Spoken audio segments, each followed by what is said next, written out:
खुशामदीद मोहतरम नाज़रीन, आप तमाम का HKA न्यूज़ चैनल में खैर मक़दम है।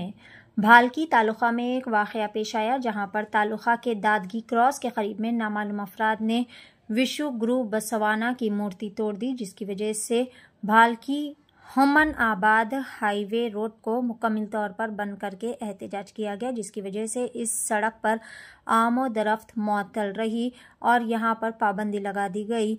इस मौके पर इत्तला मिलते ही DSP शिवानंद पवाद शेट्टी की निगरानी में पुलिस की टीम मौके पर पहुंच गई और मुजाहिरीन को वहां से समझाते हुए हटाने के काम किए गए। आइए देखते हैं इस खुसूस में मुकम्मल तफसीलात। पेश है बसवा कल्याण से नुमाइंदा रिपोर्टर शेख असलम की HK न्यूज़ चैनल के लिए यह खुसूसी रिपोर्ट। मज़ीद ताज़ा तरीन खबरों से जुड़े रहने के लिए चैनल को लाइक करें, शेयर करें, फॉलो ज़रूर करें।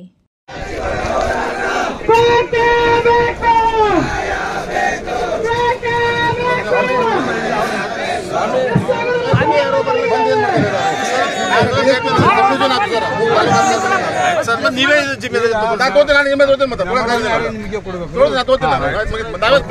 ಪೊಲೀಸರು ಬಿಟ್ಟು ಬರ್ತಾರೆ ಪೊಲೀಸರು ಮನೆ ಮಕ್ಕೋತಾರ 10ರಿಂದ 5 ಮನೆಗೆ ಹೋಗ್ತಾರ ಅವರು 20 ಬಿಟ್ಟು ನಾವೇ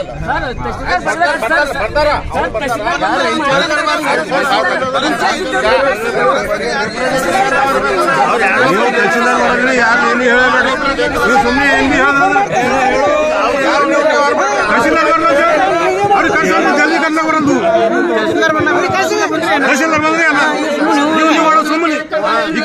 ಹೇಳಿ ಬಂದ್ ಮಾಡ್ಬೇಡ್ರಿ। ಇಲ್ರಿ ನಾವು ನಮ್ದೊಂದು ಈ ಜಾಗ ಮತ್ತವ್ರಿ ಸ್ಟ್ರೈಕ್ ಮಾಡಿದ್ರೆ ಅವ್ರು ಹಂಗೆ ಮಾಡ್ಯದ।